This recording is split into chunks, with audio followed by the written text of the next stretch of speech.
Hello, all. Good morning. I extend my gratitude to each one of you for joining this workshop Simple Methods to Program Your Sleep for High Performance.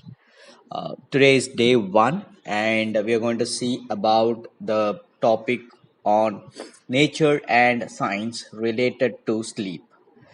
Friends, we all know that sleep plays a very, very important role in our life because one third of our daily life we spend on sleep, like resting, etc. So, about 8 hours we tend to keep aside for sleep, relaxation, etc. So sleep is mainly involved in healing and repairing the individual's heart, blood vessels, and it also enables us to regenerate our mind and body so that we are fit and active to make a high performance the next day. On the other hand, when the sleep is deprived, when we are not getting adequate sleep due to various other factors like health reason, psychologically we are not, we are disturbed, something like that, then our performance get impacted. It should be noted that the brain process nearly 10 million bits of informations per minute, so it's very very active during the day and during our performance. uh, in order to give more rest to the body and to the mind, sleep is highly essential. So the sleep, usually, if you could say, it enables to acquire knowledge, more, no, enable in our motor skills, etc. Hence, the childrens need more rest, more sleep when compared with the grown-ups.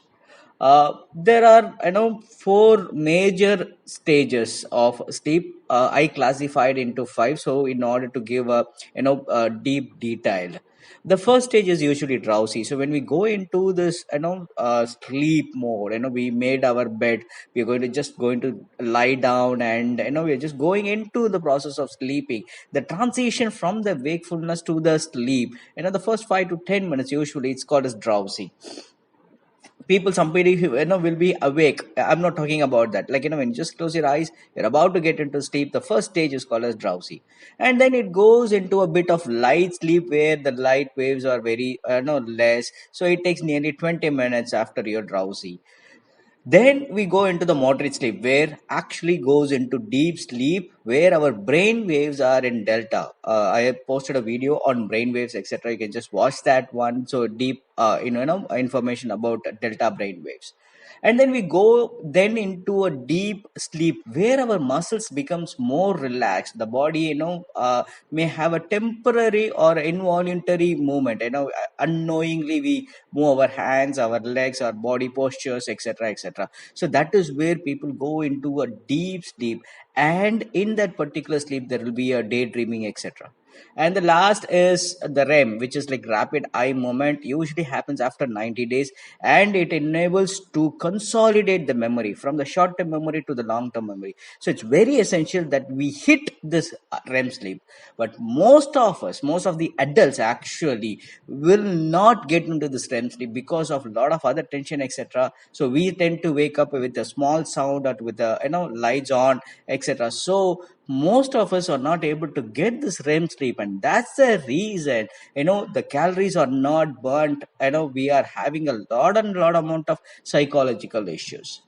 So because of lack of sleep, we all know that our stress level increases, mainly our cortisol level increases, our appetite will increase. We have like kind of a hunger thing always, like we tend to eat more and more food actually, and due to that our food choices will be poor.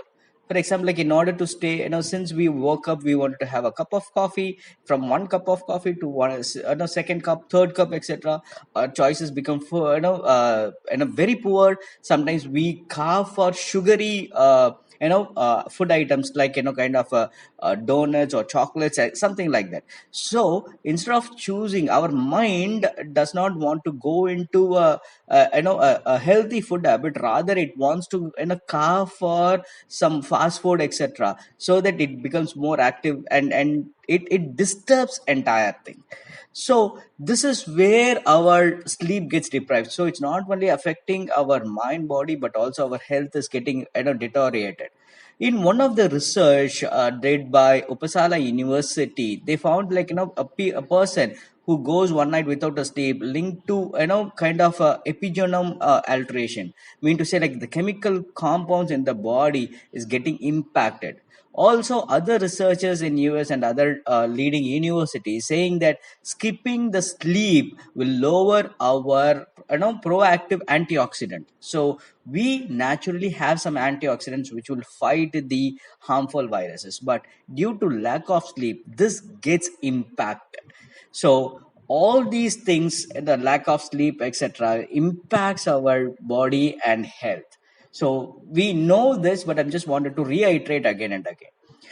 Then now we are going to get into the neuroscience behind the sleep. See, when we are awake, there are few neurochemicals which get secreted, and we are sleeping, there are few neurochemicals which are getting secreted. The neurochemicals in is kind of a important molecule, or we call it as a peptide, which enables in the neural activity. When I say neural, it is like kind of a brain activity. So in order to keep the brain fit, think clearly, properly, and consciously, these neurochemicals has to be secreted at the right time. There are few other chemicals which get secreted when we are stressed, etc. So we have to be more careful, like what kind of chemicals are the our body is being secreted. So let's see, like some of the common things which it is getting secreted during the daytime and in the nighttime. During daytime, there is a one first chemical which gets secreted is serotonin. This is the very first chemical when we it gets secreted when we just open our eyes. S stands for serotonin and S stands for sun. So when the sun is out in the morning, the daylight, when the daylight catches into our brain, because when your eyes are closed, it enters in through our visual cortex, or through our kind of a third eye, and where that is where the neurochemical serotonin gets secreted, and that is why we are getting an awake state. From sleep we move into an awake state. So this is secreted by the pineal gland, and this gets secreted during the daylight usually. So 90 percentage of the serotonin, though it's formed in the gut, I mean kind of a GIT, gastrointestinal tract, but this is very very important in consolidating our memory, our cognitive functions, like brain activity, feeling more happiness, etc., etc. The second important neurochemical which secretes during the daytime is dopamine. It enables us to be more alert. So when we are like giving more concentrated on first in an important thing, the dopamine gets secreted, and it also enables us to have a better mental health, digestion, etc., etc. So this is like kind of a day time neurochemicals. There are a lot more. I'm not discussing about it right now because we are into sleep. So the important thing which we want to discuss now is on the nighttime neurochemicals. There are few important neurochemicals which get secreted during the nighttime. The first one is melatonin. So melatonin produced in the pineal gland, and this happens when we are about to go sleep. When the daylights are off, when our room switch off our lights, and it is kind of a night scenario, we want to get into the sleep. So this is where the serotonin gets tweaked and it becomes a melatonin. So this is one of the important neurochemicals. Only when this melatonin gets secreted, we get the sense of sleeping. If this melatonin is not getting secreted, mean to say there is some issue and we are not getting sleep. This is one of the main reason for us not having a proper sleep. Then the next one is like prolactin. Again, it's produced in the pituitary. It involves in kind of a metabolism, our immune system. Said like in the previous thing that when you due to lack of sleep, our body antioxidant is not getting produced. This is one of the important neurochemical which enables us to support our immune system, which is prolactin.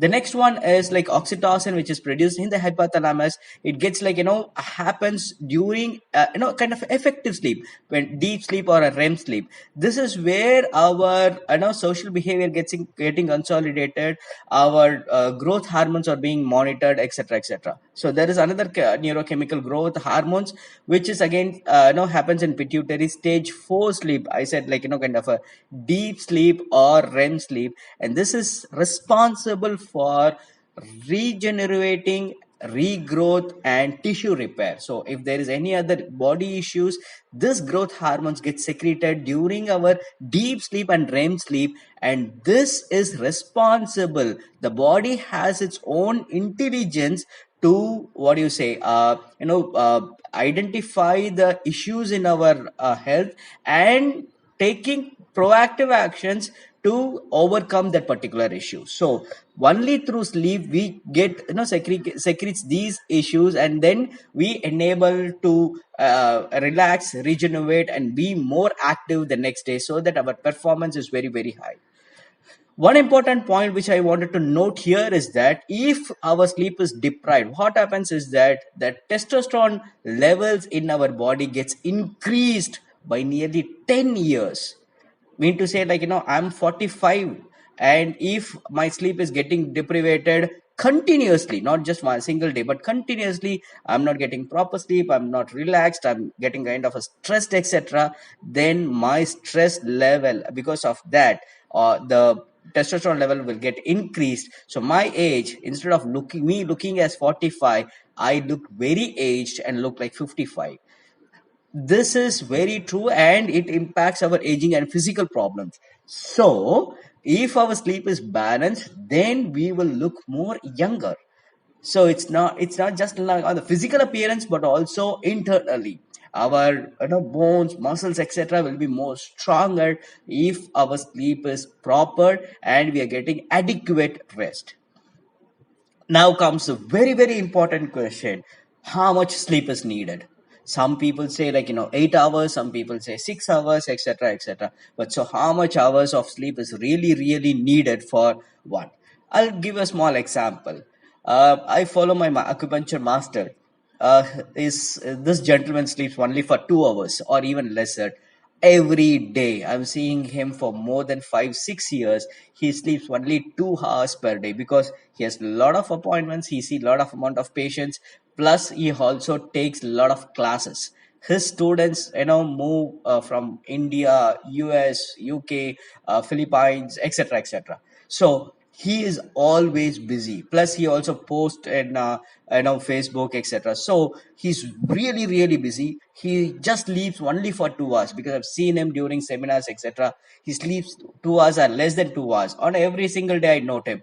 Anytime we just message, he replies it back within 5 or 10 minutes, unless and until if he is available. Otherwise, he is busy in his own patients schedules, etc., etc.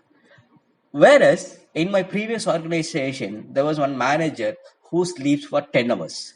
Only if he sleeps for 10 hours, he'll be fit and ready.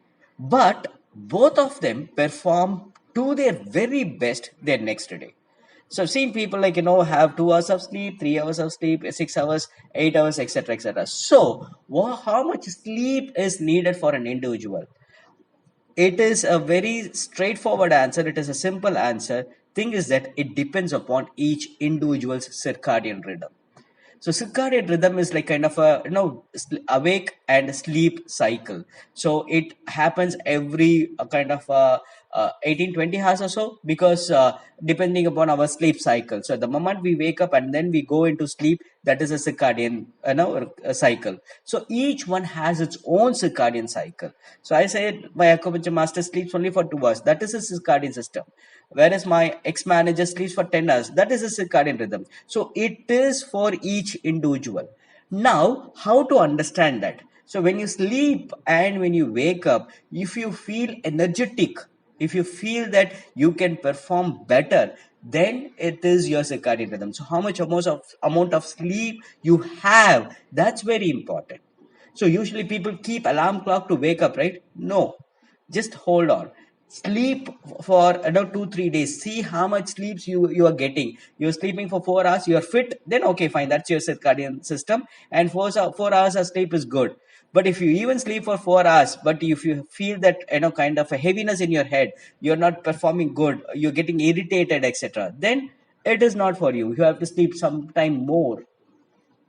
So it is like kind of a setting our circadian system. So generally, to start with, we need 7 to 8 hours of sleep, fine, but maintaining that particular sleep, maintaining the sleep wake cycle, your timing for bed. For example, you may go to bed around 10:30 and you wake up by around 6:30. Fine, those 8 hours is fine, but keep on maintaining the circadian system. What happens is that our body gets addicted, adjusted to that particular system, and your quality of sleep will keep on increase. Then slowly you can reduce it. It is very easy to reduce it. So we're going to see tomorrow, like, how we can set our circadian system easily. So depending upon our nature of work, depending upon our nature of thing which our body needs, the circadian system gets automatically adjusted, so you need not worry about it. Thing is that we need to set a clear thought in our mind that I'm going to get a better sleep tonight and I'm going to feel energetic tomorrow morning and perform to the very best of my abilities. So this is one of the important point which you have to keep in mind. So usually I follow a person by name Mr. Bob Proctor. He says that often faith and fear makes us to believe in something which we cannot see. We need to choose. So both faith or fear, it's the same amount of probability. No matter what, let's keep more faith in the process, and so that we get the next best version of ourselves. I would just wanted to add some bonus points, though, like, we crossed like 15 minutes, but this bonus points is very easy.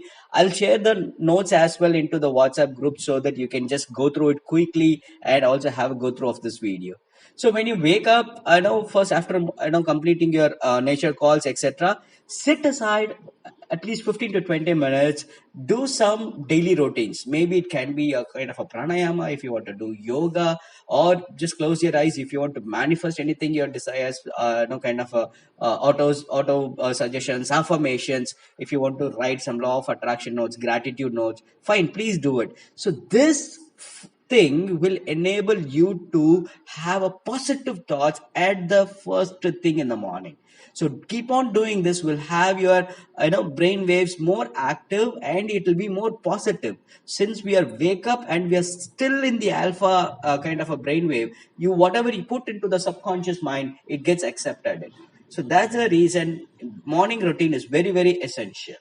And if you want to have a good sleep, I will say something which many people may not like, but we have to follow over a period of time.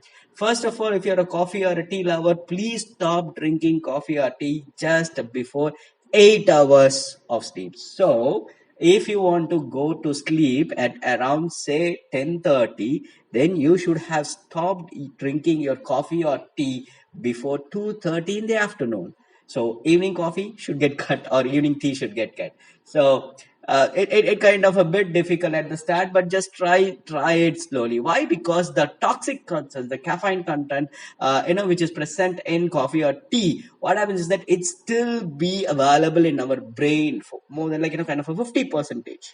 So it gets eradicated only after 6 or 8 hours. So no coffee or tea, and most important thing, no alcohol, please. If you are kind of a alcohol taker, please withdraw it slowly, gradually. First see a medical practitioner, so you withdraw it gradually, because a sudden withdrawal will have an adverse effect on the health. So no sudden withdrawal, please check your medical practitioner before withdrawing alcohol or smoking, etc. And another important thing which people usually fail to do it, but it's very, very critical and important, saying that like your any electronic devices should be away from your bed. Your sleep or your bed should be neat and clean with a good climate.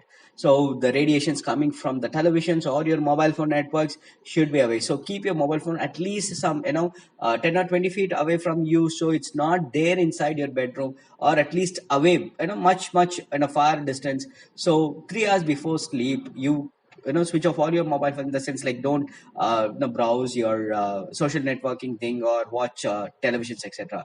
Spend time with your family, talk a lot, or spend time for yourself. Write a lot of affirmations, a lot of gratitude notes, so it will be very, very helpful. Have a very, very proper sleep schedule. So at the start, probably 6 to 8 hours is okay, but over a period of time, when you maintain the same amount of time, your circadian system can get reduced, and even with 4 hours sleeps, you can perform better in the next day. right? So I'll also share some relaxation technique where it will help you to relax and go to sleep quickly. And also please hear one of the famous doctor in India, Dr. Hegde's speech on sleeping late unhealthy. I shared that in the teaching notes as well, so please check that. And these are very very wonderful information from one of the specialist in India, like so his Mr. Dr. Hegde. So I hope you like this particular video, the day one of the workshop. So please share your thoughts, comments, and feedbacks. I'll try and improve. I'll try and answer your questions as well. Thank you. Thank you. Have a nice day.